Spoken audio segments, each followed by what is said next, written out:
حضرت علی رضی اللہ تعالیٰ عنہ کی ایک حدیث ہے کہ ایک غلام ان کے پاس حاضر ہوا جو زر کتابت ادا کرنے سے عاجز ہو گیا تھا، یعنی آزادی کی قیمت دینے سے عاجز ہو گیا تھا، اور عرض کیا کہ میری مدد فرمائیے۔ حضرت علی نے فرمایا کہ میں تمہیں ایسے کلمات سکھاتا ہوں جو رسول اللہ صلی اللہ علیہ وسلم نے مجھے سکھائے تھے، اگر تمہارے اوپر پہاڑ کے برابر بھی قرض ہوگا تو بھی اللہ تعالیٰ تیری طرف سے ادا کر دے گا۔ یوں کہا کرو، اللہم اکفنی بحلالک عن حرامک واغننی بفضلک عمن سواک۔ اے اللہ مجھے حلال مال دے کر حرام سے باز رکھ اور مجھے اپنے فضل سے اپنے علاوہ دوسروں سے بے نیاز کر دے۔ اسی طرح ایک اور روایت میں آتا ہے، حضرت انس سے روایت ہے کہ رسول اللہ صلی اللہ علیہ وسلم نے حضرت معاذ سے فرمایا، کیا میں تمہیں ایسی دعا نہ سکھاؤں جس کے ساتھ تم دعا کرو اگر تم پر احد کے پہاڑ برابر بھی قرضہ ہو تو اسے اللہ تعالیٰ تم سے ادا کر دے گا۔ اے معاذ یہ پڑھا کرو، اللہم مالک الملک تؤتی الملک من تشاء وتنزع الملک ممن تشاء وتعز من تشاء وتذل من تشاء بیدک الخیر انک علی کل شیء قدیر، رحمن الدنیا والآخرہ ورحیمہما تعطیہما من تشاء وتمنع منہما من تشاء ارحمنی رحمتا تغنینی بہا عن رحمت من سواک۔ اے اللہ بادشاہت کے مالک، تو جسے چاہتا ہے بادشاہت دیتا ہے، جس سے چاہتا ہے ملک چھین لیتا ہے، جس کو تو چاہتا ہے عزت دیتا ہے، جس کو تو چاہتا ہے ذلیل کر دیتا ہے۔ تیرے ہی ہاتھ میں خیر و بھلائی ہے اور تو ہی ہر چیز پر قدرت رکھتا ہے، دنیا اور آخرت کا رحمان اور ان دونوں کا رحیم۔ تو جسے چاہتا ہے دنیا اور آخرت دیتا ہے اور ان کو جن سے چاہتا ہے روک دیتا ہے۔ مجھ پر ایسی رحمت فرما جو مجھ کو تیرے علاوہ کی رحمت سے بے نیاز کر دے۔ نبی صلی اللہ علیہ وسلم کی دعاؤں میں سے قرض سے پناہ مانگنے کی دعا بھی تھی۔ نماز کے بعد یہ پڑھتے تھے، اللہم انی اعوذ بک من المأثم والمغرم۔ اے اللہ میں گناہ اور قرض سے تیری پناہ مانگتا ہوں۔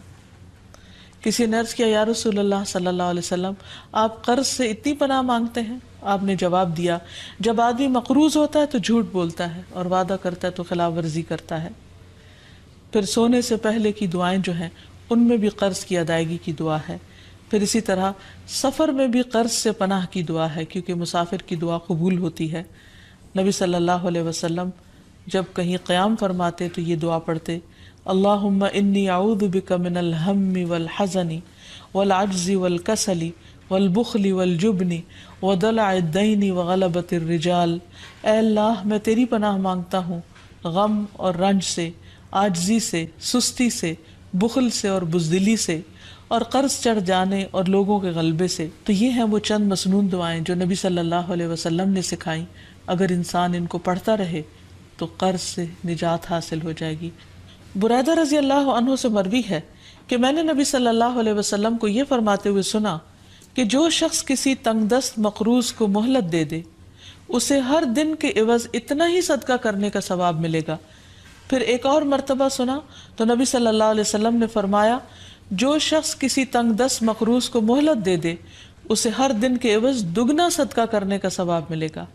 میں نے عرض کیا، یا رسول اللہ صلی اللہ علیہ وسلم پہلے میں نے آپ کو ایک گنا پھر دگنا ثواب کا ذکر کرتے ہوئے سنا تو نبی صلی اللہ علیہ وسلم نے فرمایا، قرض کی ادائیگی کی مہلت کا وقت آنے سے قبل اسے روزانہ ایک گنا صدقہ کرنے کا ثواب ملے گا، اور قرض کی ادائیگی کی میعاد گزرنے کے بعد مزید مہلت دینے پر دگنا ثواب ملے گا۔ تو اس سے یہ پتہ چلتا ہے کہ جتنی جو مقروض کو ڈھیل دیتا ہے اس کے لیے اجر اتنا ہی زیادہ بڑھتا چلا جاتا ہے۔ پھر قرض کا اجر جنت کے دروازے پر بھی لکھا ہوا ہے۔ رسول اللہ صلی اللہ علیہ وسلم نے فرمایا، ایک آدمی جنت میں داخل ہوا، وہ کیا دیکھتا ہے کہ اس کے ایک دروازے پر لکھا ہوا ہے کہ صدقہ کا ثواب 10 گنا اور قرضے کا ثواب 18 گنا ہے۔ یعنی اگر کوئی شخص کسی کو کچھ 1 روپیہ دیتا ہے تو اس کے بدلے میں اس کو 10 نیکیاں ملتی ہیں، لیکن اگر کوئی شخص قرض کے طور پر کسی کو دیتا ہے تو اس کے بدلے میں 18 نیکیاں اس کو ملتی ہیں۔ پھر اسی طرح نبی صلی اللہ علیہ وسلم نے فرمایا، ایک شخص لوگوں کو قرض دیا کرتا تھا اور اپنے نوکروں سے اس نے یہ کہہ کر رکھا تھا کہ جب تم کسی کو مفلس پاؤ تو تم اسے معاف کر دیا کرو، ممکن ہے کہ اللہ تعالی ہمیں بھی معاف فرما دے۔ رسول اللہ صلی اللہ علیہ وسلم نے فرمایا کہ موت کے بعد جب وہ اللہ سے ملا تو اللہ تعالیٰ نے اس کو بخش دیا. تو گویا جو دنیا میں دوسروں کے قرض معاف کر دیتا ہے، قیامت کے دن اللہ تعالیٰ اس کو معاف کر دے گا. پھر اسی طرح قرض معاف کرنے والے قیامت کے دن عرش الہی کے سائے تلے ہوں گے. رسول اللہ صلی اللہ علیہ وسلم نے فرمایا جس نے تنگ دست کو مہلت دی یا اس کا قرض معاف کر دیا تو اللہ تعالیٰ قیامت کے دن اسے اپنے عرش کے سائے میں رکھے گا، جبکہ اس کے سائے کے سوا کوئی سایہ نہ ہوگا.